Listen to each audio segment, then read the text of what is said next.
Welcome back to Conflicts of Interest. This is episode 302. Co-host today is Connor Freeman. Connor, how you doing? Doing great, Kyle. How are you? Doing very well. Happy to have you back on the show. We got a lot of Iran news to cover today, Connor, and so I want to get into it pretty quickly, but just remind people that they could find the show at the Libertarian Institute and at antiwar.com. Video version on YouTube, Rumble, and Odyssey. You could donate to the show at Patreon and Subscribestar. You could donate to the show in crypto. All that information can be found in the show notes page, as well as the information for our sponsor, Paloma Verde, PalomaVerdeCBD.com, promo code PEACE. Great lineup of high quality CBD products. Connor, what do you like from Paloma Verde? I really like the soft gels. You take them after meals. They're full spectrum. They'll hit you in like a half hour, and they last for hours and hours. Also, really like the tinctures. Probably the strongest CBD I've ever taken, and the delicious flavors like mint, which is my favorite. And also, definitely check out the dog treats because those are going to help any kind of older dog you have, or maybe if they have an injury or some kind of anxiety or any fatigue, joint pain if they get a little older. And also check out the gummy bears because those are delicious. You might eat them a little too fast, but they're fast acting and they really taste good. All right, PalomaVerdeCBD.com, promo code PEACE. And Connor, let's get into it. And we have an article, there was an op-ed by Biden over this past weekend that I want to talk about, and Dave DeCamp has a great article on it at antiwar.com titled, Biden falsely claims U.S. troops are engaged in combat in the Middle East. President Biden penned an op-ed about his upcoming trip to the Middle East that was published in the Washington Post on Saturday, where he falsely claimed that U.S. troops are not engaged in combat in the region. The president wrote, "Next week I will be the first president to visit the Middle East since 9/11 without U.S. troops deployed in a combat mission there." Biden's claims came not long after he updated Congress on the deployment of U.S. combat troops. In a letter to Congress dated June 8th, the president said U.S. troops were stationed in Iraq, Syria, and Yemen. In Yemen, Biden said that a small number of U.S. troops personnel are deployed to Yemen to conduct operations against al-Qaeda in the Arabian Peninsula and ISIS. He also mentioned that U.S. forces were providing support to the Saudi-led coalition in a non-combat role by providing military advice and limited information. In Iraq and Syria, Biden said U.S. troops are working with and through local partners to conduct operations against ISIS and al-Qaeda. At the end of 2021, the U.S. formally ended its combat in Iraq, but all 2,500 troops that were stationed stayed, and U.S. operations on the ground didn't really change. In Syria, the U.S. maintains an occupation force of about 1,000 troops and keeps a good portion of eastern Syria and the countries out of the hands of Damascus with the help of Kurdish groups. While it downplays the U.S. role in Iraq, U.S. troops in Syria are often engaged in combat. On June 16th, U.S. troops carried out a raid in northwestern Syria that captured a top ISIS leader. According to the U.S. anti-coalition known as Operation Inherent Resolve, U.S. raids in northwest Syria are risky as they are far from U.S. military bases in the eastern part of the country. And so, Connor, this is just completely delusional on President Biden.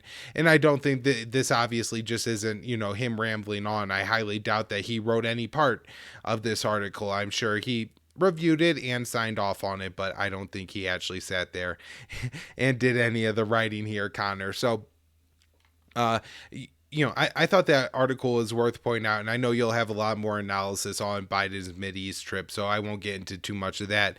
Now, the U.S. did talk with the Taliban in Qatar, and this seems to have gone maybe slightly better than the talks with the Iranians that happened in Qatar, but I don't know if by much, Connor.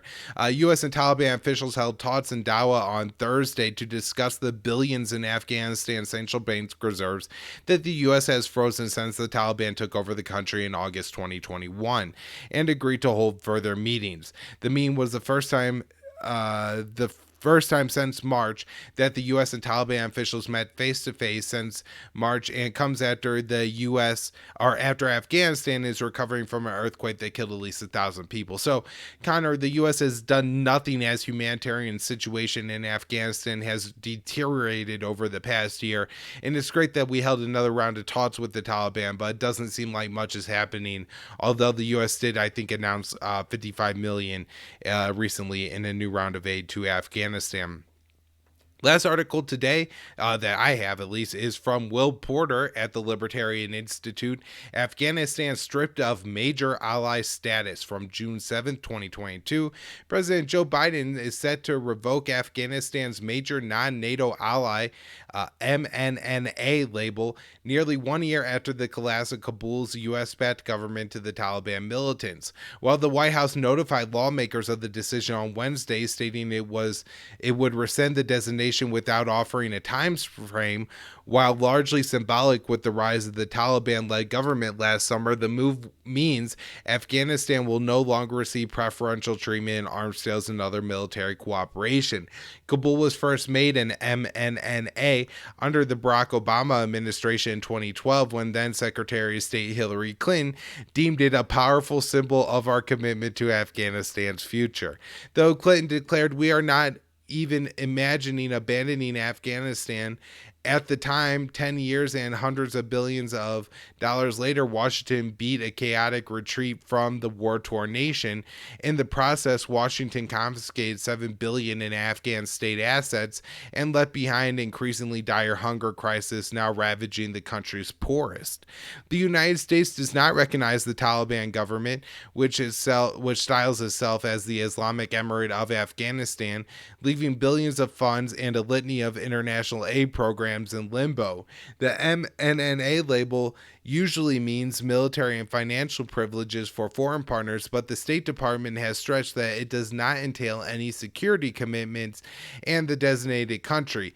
Before Afghanistan was pulled off the list, it was shared the distinction with 20 other nations and territories, among them Taiwan, informally Israel, Colombia, Pakistan, and Australia. All right, Connor, tell us what has happened in the past week with the U.S. and Iranian relationship. Yeah, absolutely. So, all right. So we'll start with this article from Jason Ditz about the Qatari FM saying he's committed to the Qatari foreign minister, saying he's committed to helping Iran restore the deal and continue moving negotiations forward. So, all right. So after the failure of the recent talks in Doha, the foreign minister of Qatar, Mohammed bin Abdulrahman Al Thani, went to Tehran last week for a meeting with his Iranian counterpart, Hossein Amir Abdollahian. Now, Al Thani also met with Iran's security chief, Ali Shamkhani, and after the meeting, the foreign ministers held a joint press conference. Amir Abdollahian sought to defend Tehran against the State Department's accusations that the Iranians made so-called new demands in Doha. He clarifies that rather it was Washington's lack of guarantees on economic benefits which thwarted progress. He says, despite some media claims by the American side, we have made no claims that go beyond the JCPOA. He added, Iran is ready for a strong, sustainable agreement, and he confirmed that it was a major point of contention during the talks in Qatar that this Iran's demand for what he called an effective guarantee by the U.S. on, quote, anything that could negatively impact Iran's economic benefits promised in the original JCPOA. So Al Thani reiterated Qatar's support for the restoration of the nuclear deal and also for further regional talks between Iran and other countries in the area. And Al Thani, on Tuesday, the day before this meeting, we had Ned Price, the State Department spokesman, who came out and said Washington has no plans of resuming talks right now. And he claims Iran is unserious, and he said they consistently introduced extraneous demands that go beyond the four walls of the JCPOA. Now, reportedly, there have been a series of calls recently between the major stakeholders in the deal, including a call between Amir Abdollahian and EU Foreign Policy Chief Joseph Borrell. It appears Borrell was instrumental in arranging the Doha talks and pledged to continue his attempts to secure a deal that returns the U.S. to the JCPOA. Now, however, recently, as we covered last week, his optimism is waning, and he has warned time is running out. So after the call, Amir Abdollahian tweeted, the U.S. must decide if it wants a deal or insists on sticking to its unilateral demands. And Burrell wrote that decisions are needed now, and the window to restore the JCPOA is closing.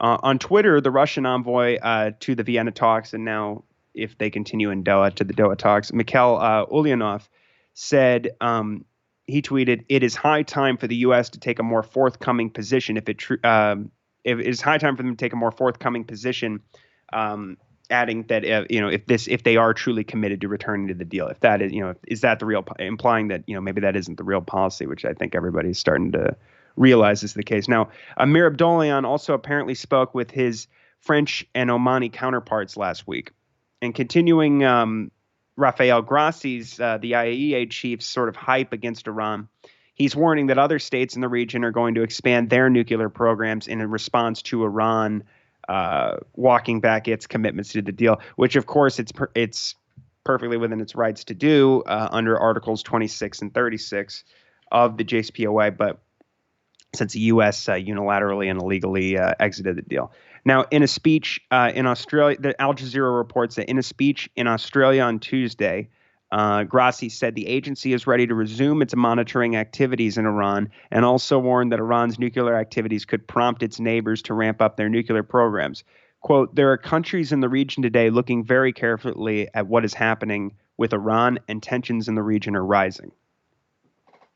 And of course, they're still in the safeguards agreement, but he's continually saying these things. Once they disconnected those 27 cameras, which reportedly the IAEA had not been receiving footage for a while, and of course, because that monitoring agreement expired, and it won't resume. They won't have a new one until until the Americans return to the deal.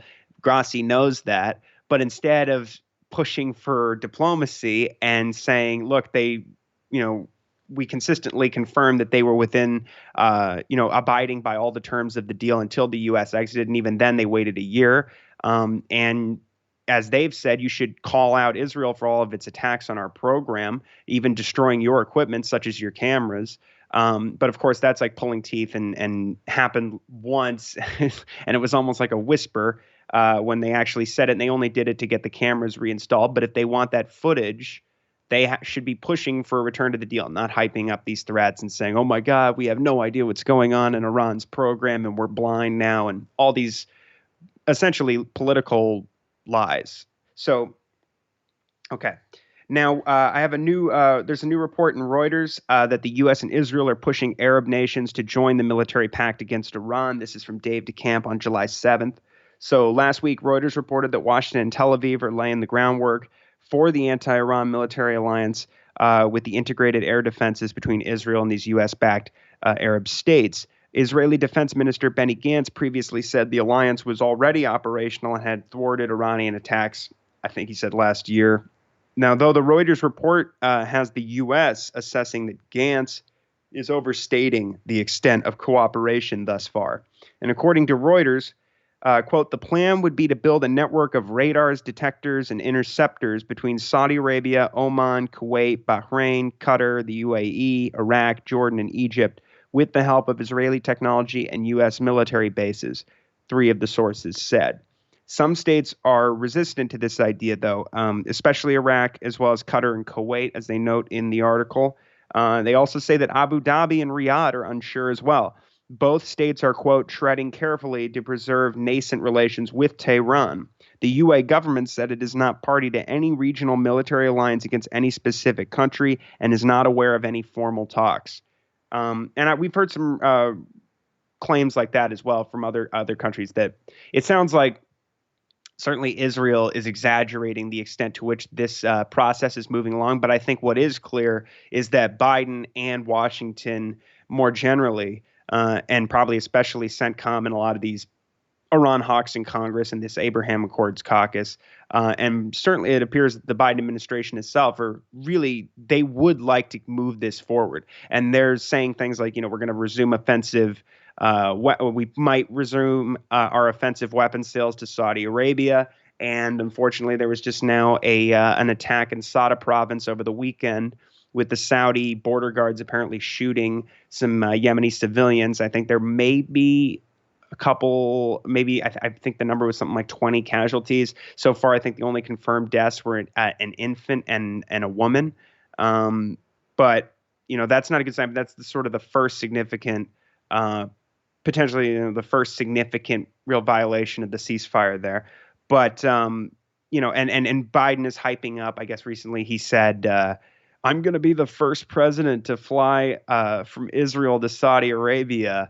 And it just really shows how these nations are coming together and really embracing Israel in the region and all this stuff. So, there's a lot of politics involved here, and this does seem to be. I mean, and they've been very upfront about this. I'm sure, obviously, the increasing oil output is going to play a huge role, but it does seem like they are leading with this idea that this is all about Israel. Now, the U.S. hopes to integrate Israel more deeply with these Arab states, and they say in the report, and to isolate Iran. And the report says Washington also wants this military alliance, which is sort of looking toward the mini NATO security pact and everything, that U.S.-led anti-Iran alliance. But they want this air defense deal to really help add more countries, bring more countries into the Abraham Accords. Okay. Now, the British are accusing the Iranians of transferring sophisticated weaponry to the Houthis in Yemen. And again, I don't know exactly what this entails for Biden's trip this week. We'll have to see.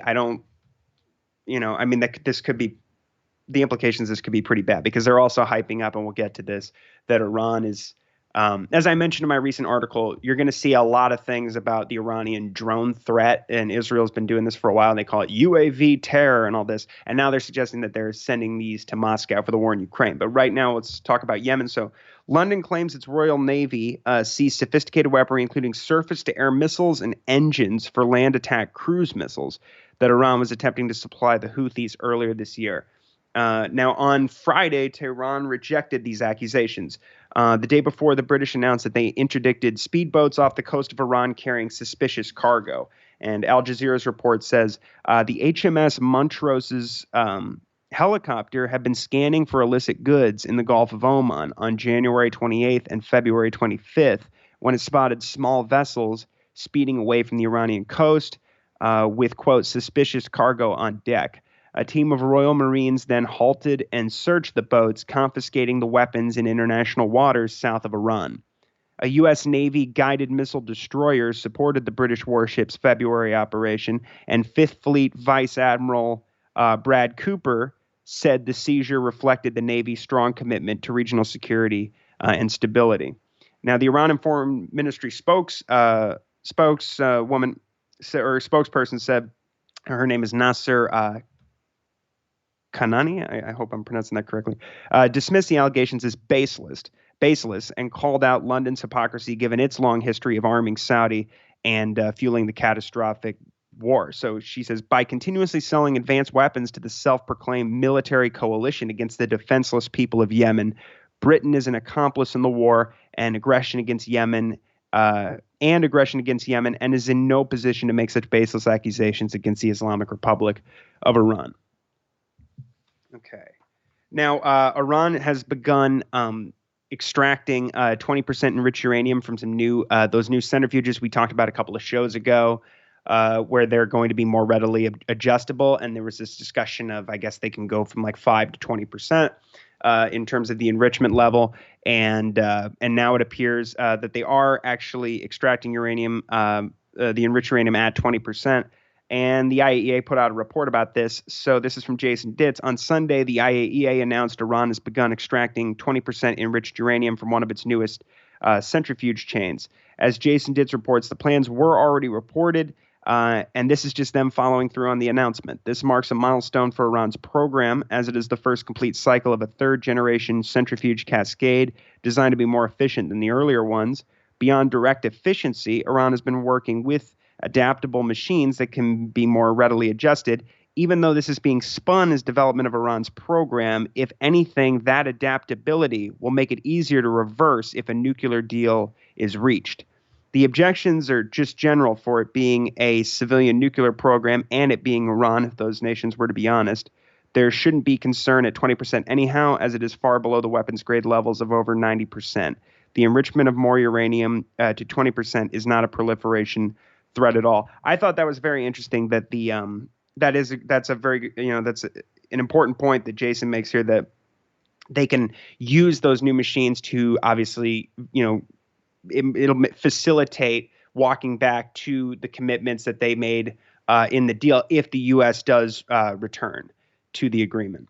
Okay, now Iran is saying that these U.S. air defense plans are a regional threat and will cause more tensions to rise. We have a foreign ministry spokesperson saying that Washington and Tel Aviv's plans for the anti-Iran alliance will raise tensions and cause a regional rift. The program is looking toward a mini NATO alliance. As I said earlier, the air defense idea is ostensibly necessary, of course, to defend against the big Iranian drone threat, and was recently hyped by John Kirby at the National Security Council ahead of Biden's Middle East trip. Nasser Kanani, who I mentioned earlier, says the entry of foreigners in the region will not create security and stability, but is itself the main cause of tension and regional rift, according to state media. She also said America raises such issues solely with the aim of sowing Iranophobia and division among the countries in the region.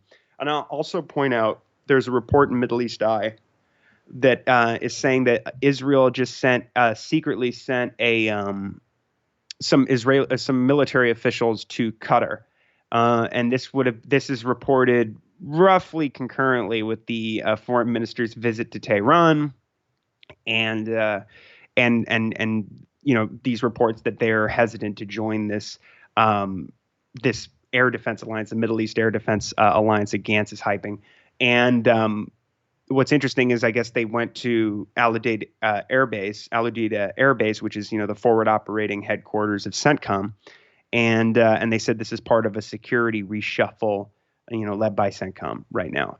And so we'll have to see, what flows from all of that. But we have seen in the past, we mentioned the UAE earlier being hesitant to get in on all this because they do want to preserve, at least for right now, some of the more positive developments in relations that have occurred certainly last year with Tehran when Mohammed bin Zayed's brother, the national security advisor, visited Tehran, and they talked about all kinds of economic cooperation and other fields that they wanted to pursue. And that was a welcome development, and came around that time when, as Trita Parsian and Nell Shalin did such a great job of covering it, responsible statecraft, and we talked about on the show, this was at the time when, after the U.S. left Afghanistan, where all of a sudden these longtime regional adversaries who sensed that America really was tilting toward Indo-Pacific Com and Eurocom, I think that not only, well, first of all, it made these countries decide to start talking to each other and start trying to build, better relations, because, at least presumably at the time, the U.S. hegemon wouldn't be there to fight their own wars for them and to take sides and do all this. And that was a great thing. But then shortly afterwards, Brett McGurk came out and said, we're going to a back to basics approach. He's the national security coordinator and a real hawk, pro-Israel hawk, I should say, as well. He's the Middle East National Security Council coordinator under Biden. And this is a guy who resigned as the envoy to Syria, to the anti-ISIS coalition, when Trump said he was going to withdraw from Syria in protest, similar to what Mattis did. And he's a big supporter of Israeli strikes, bombings in Syria as well. But anyway, this we did see when Tehran was visited by Mohammed bin Zayed's brother, the Israelis freaked out, and they sent Naftali Bennett to Abu Dhabi shortly afterwards, in the first visit of a prime minister to the United Arab Emirates like that. And there were reports, I believe, in the week prior where we heard Israeli sources, I don't remember if they were intelligence sources, but we covered it on the show, where they were saying, we're not going to, this is unacceptable. This is not happening. They're not warming ties. We're not accepting what they called it, an Abu Dhabi Tehran axis in the region. And then, of course, the U.S. Treasury, I believe they sent some sort of a delegation to the UAE, but the whole point was, we're going to start tightening up sanctions on in the UAE with respect to Iran and their oil trade. And we've seen that, because every time we cover a story where there's new sanctions on Iranian oil business, it's usually China and the UAE that come up most frequently in these new sanctions that are issued, whether it's by the State Department or the Treasury Department. Okay. Now, let's see. Israel says they're giving up harming Iran's enrichment program. So this is Jason again at antiwar.com on July 10th. We have Israeli media reports that suggest Tel Aviv will continue attacking Iran and killing people. They just won't be focusing on Tehran's enrichment program, supposedly. This is part of the PR ahead of Biden's trip to the Middle East this week, and I just have a black quote here from Times of Israel covering this. And they say, Israel has largely given up on further harming Iran's uranium enrichment capabilities, Channel 12 News reported Saturday. Quote, Iran already has enough enriched uranium for one or more bombs, the network said, without citing a source. The network assessed that this was the reason for alleged Israeli attacks against other factors related to Iran's nuclear programs, such as assassinations of scientists and strikes on missile development bases, and a focus on Iran's weaponization program, the capacity to mount a bomb onto a missile. So, again, implying not so subtly, or admitting not so subtly, that the very significant and dangerous assassination campaign and sabotage campaign that's been going on in Iran, particularly over the last couple of months, which has really been unprecedented in terms of just how many people they have killed in what a short amount of time. And they've killed like 6 of these IRGC members or scientists in roughly a month. Might have even been a little bit less than that. But yeah, so they're just saying this is more hype for Biden and PR. Again, as we're seeing, the British are, this claim about Iran arming the Houthis has been debunked several times, most notably by Gareth Porter. They don't even really try to make these arguments anymore. I mean, for the longest time, we used to talk about how, like, every time they say Iran-backed Houthis, this has bothered me for years. There's never any link. There's never any. They never bother to prove it. You're just supposed to go, oh yeah, it's a proxy war. Well, you got to take this. You can't be on Iran's side, God forbid, and that justifies, I guess, everything we're doing. But yeah, so this is ridiculous. It's off the coast of Iran. They go, well, they were headed to the Arabian Sea, the Gulf of Oman, and the British are going, this is the most sophisticated shipment we've ever intercepted or whatever. And so I don't know. I mean, I highly doubt that that's the case. And the argument would be that they've been doing this for a while and getting it through the blockade, which again seems extremely improbable. It reminds me of all these claims that they're supplying the Houthis with these drones that are supposedly going to justify this new air defense alliance. So this is all part of the propaganda. And so now we'll get into this great article from Moon of Alabama about what's called No, Iran Will Not Deliver Armed Drones to Russia. Okay. Now, so he starts off the article, Bernard starts off the article here talking about Jake Sullivan's previous claim that, the intelligence community did walk back in that famous NBC piece where they said, actually, the Biden administration has been making these claims without evidence to back them up. Notably, things like, oh, Russia's getting ready to use chemical weapons in Ukraine, when they didn't have any real proof of that. And also this stuff about China, preparing to arm Russia in the war in Ukraine, which there's no evidence of either. And they finally admitted that they were just doing that, as psychological warfare. We're trying to warn China not to do this, So anyway, now they're saying that Iran is arming Russia with drones, for possibly hundreds of drones. And this is Jake Sullivan again, very conveniently timed given Biden's trip. So this is from the Associated Press on July 7th. It says the White House on Monday said it believes Russia is turning to Iran to provide it with hundreds of unmanned aerial vehicles, including weapons-capable drones for use in its ongoing war in Ukraine. U.S. National Security Advisor Jake Sullivan said it was unclear whether Iran had already provided any of the unmanned systems to Russia, but said the U.S. has information that indicates Iran is preparing to train Russian forces to use them as soon as this month. Our information indicates that the Iranian government is preparing to provide Russia with up to several hundred UAVs, including weapons-capable UAVs, on an expedited timeline, he told reporters on Monday. And so Bernard he says Russia has, for some time, been building mass production facilities for its own drones. And he provides several articles here. One from Forbes: Russia reveals new drone capabilities, hinting at what it could bring to bear in Ukraine from the end of last year. One from TASS: drone production facility outside Moscow to get into top gear this February. And Russia was lagging behind in drone capabilities, but is now catching up in another article here. And he says, he quotes from one of these articles. He says, a decade ago, the Russian armed forces possessed fewer than 200 UAVs. Now this figure stands at over 2,000. And each year it is replenished by 300. Furthermore, the Russian defense industry is conducting R&D on the application of AI, of artificial intelligence, in UAVs with the ambition of enabling them to perform as unified swarms of drones in combat zones. Sources claim that this was already tested in 2020 during the Kavkaz 2020 military exercise. And Bernard says here, Russia has absolutely no need to buy drones from Iran. Besides, it is dubious that Iran would be able to deliver some and certainly not several hundreds. And you'd think they'd have some evidence to show for any of this. And the Washington Post notes the weird timing of Sullivan's claims, hinting that it was made for purely political purposes, which have little to nothing to do with Russia necessarily. It's this trip to the Middle East. So it says the revelation comes as President Biden prepares to depart to the Middle East, where he is expected to confer with key allies on a unified regional policy toward Iran.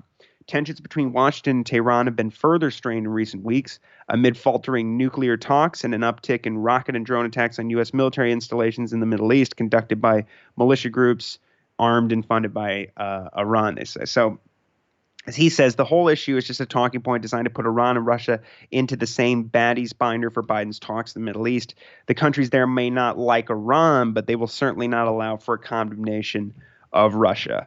And I like how he ends. He says the whole idea is, as many others Sullivan has had, stupid to begin with. So that makes a ton of sense. Of course, they're trying to get them to condemn the Russians, which they haven't been able to do yet. They're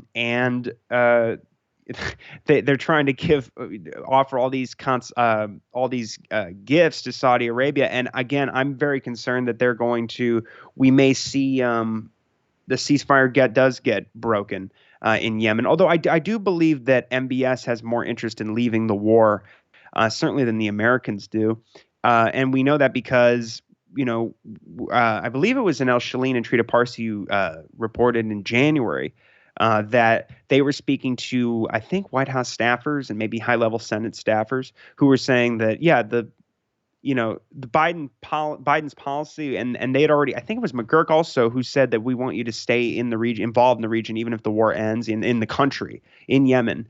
And they told MBS, we're going to help, we're going to provide extensive support to you now so you can take the gloves off, essentially obliterate the Yemenis, and then you can walk away eventually while having saved some face.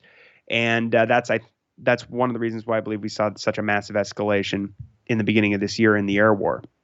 And so, it's very, this is very, very dangerous what we're seeing right now as we head in, and we'll see what Biden does here on this trip. Again, I think there's a lot of problems, and I think it's good evidence that this alliance is hopefully not on track to being put together the way they hope. Certainly, Iraq is not going to join this thing, and they keep saying they want Baghdad involved. Although I highly doubt that's going to happen. There's no way, probably, that that's ever going to happen. And also Kuwait's not interested. Qatar's not is hesitant, they have good relations with the Palestinians and Iran. And they haven't normalized with Israel, and they're probably not going to. But we'll have to see, what kind of pressure and offers the Americans can make. But I think that we're certainly going to see the end of the deal here, and the thing to watch will be to see, particularly what Israel does next in terms of their attacks on Iran and what they'll do to try and provoke a reaction. And of course, I'm sure we're going to see more and more sanctions, and it'll probably get worse for the foreseeable future here with Iran. But as you guys discussed on the recent show, you and Dave and Scott, I also don't believe that they will leave the Non-Proliferation Treaty. However, I do believe that there are some hardliners who have talked about that. And the real risk is that Tel Aviv and the worst hawks here want to do that. As Scott pointed out, that was something Bolton had tried to do during the end of the Bush years. So definitely keep an eye on that, because if that does happen, even if Iran doesn't try to pursue nuclear weapons, they may as well have them, because that's how America, its allies, and certainly the Israelis are going to they're going to act on that basis, as if Iran has already armed itself with an arsenal, that they'll probably hype it up and say they've got hundreds of these things, when that's actually what Israel has done. So anyway, we will have more updates next week after we see what happens here with Biden's trip. But yeah, it is not looking good, and I'm very concerned, especially about all this hype about Iran providing weapons to the Houthis and to Russia and all these other claims, which they don't provide any evidence for. And I suspect if they brought out these weapons that the British got, I don't know. This is all fallen apart in the past. The famous presentation Nikki Haley gave, where the missiles just were not from Iran, and so they're not getting it through the blockade, and this is just pure propaganda. So we'll have to see what happens next. But I think, unfortunately, Washington acts like their lies are true, and then acts forward on that basis. All right, Connor, thank you so much. And I mentioned this at the end of the last episode, so I'll just say it again. We did record this a couple days early. The show almost always comes out within 12 or so hours of it being recorded. But me and Connor are both with the Libertarian Institute at Freedom Fest. So if you hear this as Freedom Fest is going on, please come say hey and hang out with us. There'll be Libertarian Institute anti-war tables. I'm doing a panel on Thursday. So a lot going on, a lot of exciting stuff here. But Connor, thanks so much for coming back on and giving us an Iran update, and we'll be back with more shows next week. Thanks, Kyle. Looking forward to seeing everybody there.